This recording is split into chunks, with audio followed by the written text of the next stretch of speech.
बिस्मिल्लाहिर्रहमानिर्रहीम, अस्सलाम वालेकुम। पाकिस्तान और दुनिया भर में देखने और सुनने वालों को अब्दुल कादिर का सलाम।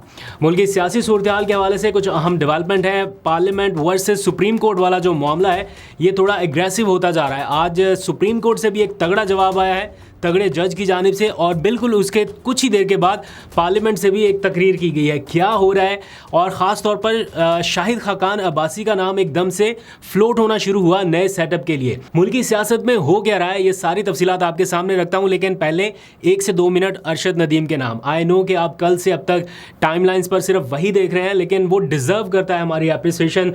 और ये 1-2 मिनट ही नहीं बल्कि मैं तो कहता हूँ पूरा व्लॉग उसके नाम होना चाहिए, क्योंकि पूरा हुआ Olympic dream. Well done Arshad Nadeem का ट्रेंड इस वक्त चल रहा है। सारे के सारे ऑनरशिप ले रहे हैं अरशद नदीम की, ब्रांड्स भी भाग भाग के आ रहे हैं। मुझे तो हैरानी हुई जब पता चला कि उनके पास तो वो जेवलिन भी नहीं था जिसको थ्रो करके उन्होंने ओलंपिक मेडल जीत लिया है, गोल्ड मेडल जीता है।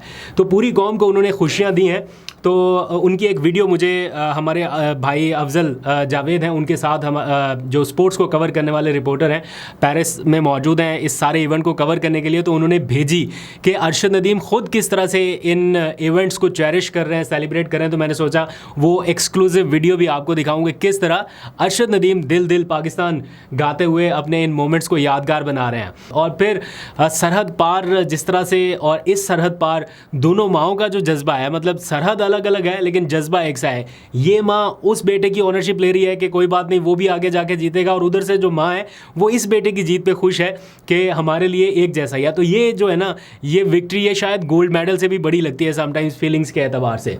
एनीवेज, ये खसूसी वीडियो देखिए अरशद नदीम की, फिर आगे आइए ज़रा सियासी मामलात के ऊपर बात करते हैं। पाकिस्तान दिल दिल पाकिस्तान जा जा पाकिस्तान, प्यारा लगता है तारा लगता है दिल पाकिस्तान जा जा पाकिस्तान, पाकिस्तान जिंदाबाद पाकिस्तान। तो वीडियो आपने देख ली। अच्छा, सबसे मज़े की बात, ये आखिरी सबसे मज़े की बात ये है कि इस वक्त पाकिस्तान मेडल्स के एतबार से, ऑल्दो के भारत ने 5 मेडल्स जीते हैं और पाकिस्तान ने 1, लेकिन फिर भी मेडल्स के एतबार से पाकिस्तान ऊपर है, क्योंकि भारत अभी तक एक भी मेडल, गोल्ड मेडल नहीं जीत सका। तो उनके कांसी के तमगे हैं उनके पास, लेकिन गोल्ड नहीं है, इसलिए वो हमसे नीचे ही हैं। तो अरशद ने कहाँ कहाँ पर हमारा सर फ़ख्र से बुलंद किया, इसलिए वो हमारा एयर टाइम डिज़र्व करता है। एनीवेज, अब आ जाइए ज़रा सियासी मामलात के हवाले से।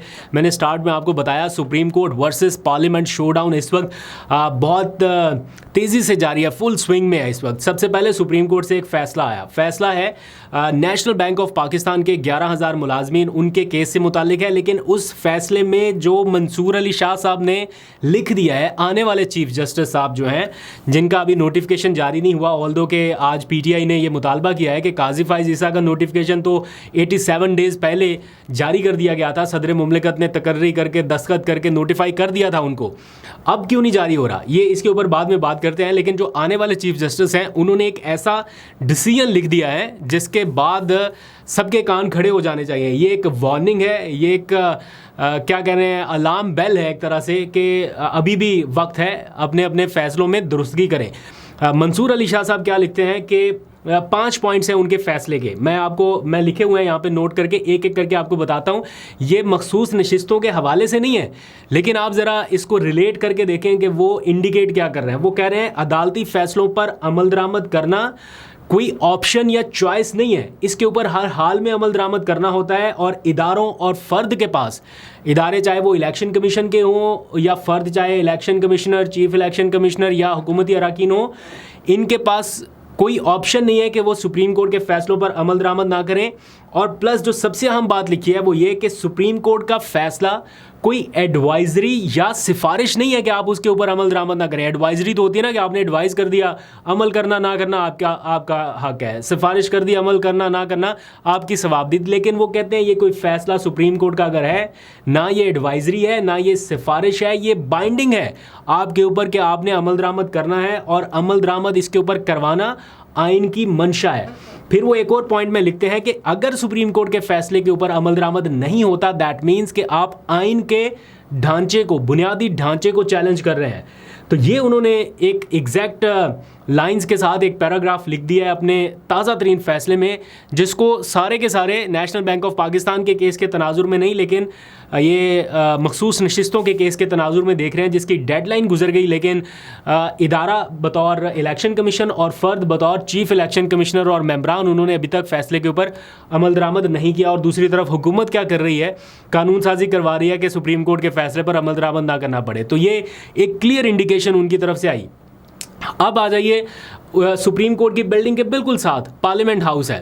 उस पार्लियामान में की जाने वाली तकरीरों को आइनी इस्तिस्ना हासिल है कि वहाँ पर अगर आप कुछ भी कहते हैं तो वो एक आइनी कवर में है, एक प्रोटेक्शन उसको हासिल है कि उसके ऊपर कोई तौहीन अदालत की कार्रवाई नहीं है। तो सुप्रीम कोर्ट की तरफ इशारा करते हुए बिलावल जरदारी का कहना था कि एक इदारा ऐसा है जो बार बार पार्लियामान की राह में रुकावट खड़ी कर रहा है। हालांकि पार्लियामान खुद सुप्रीम कोर्ट के फैसलों के ऊपर अमल दरामद नहीं कर रहा और उनके फैसलों की राह में रुकावट खड़ी कर रहा है, लेकिन बिलावल को ये लग रहा है कि एक इदारा पार्लियामान के कामों में बार बार मुदाखलत कर रहा है। फिर वो मखसूस नशिस्तों के फैसले पर कह रहे हैं कि टाफियों की तरह सीटें जो हैं वो एक सियासी जमात में बांट दी गई, टॉफियों की तरह सीटें बांटी गई हैं, लेकिन ये भूल गए कि इलेक्शन कमीशन ने आपको कैसे सीटें बांटी थी, वो किस तरह, वो चॉकलेट्स की तरह बांटी थी, आपका हक भी नहीं था, फिर भी आपके पास चलेगी कैसे, किस कानून के तहत, किस आइन के तहत, आइन की कौन सी शिक के तहत आपके पास वो सीटें गई, कोई एक एग्जाम्पल आप बता दें। ठीक है, कहते हैं कि पीटीआई की नहीं थी, आपकी कैसे थी, हुक्मरान इत्तेहाद की कैसे थी, उन पार्टियों की कैसी थी जिन्होंने एक भी सीट नहीं जीती थी, उनके पास दो दो मखसूस नशिस्तें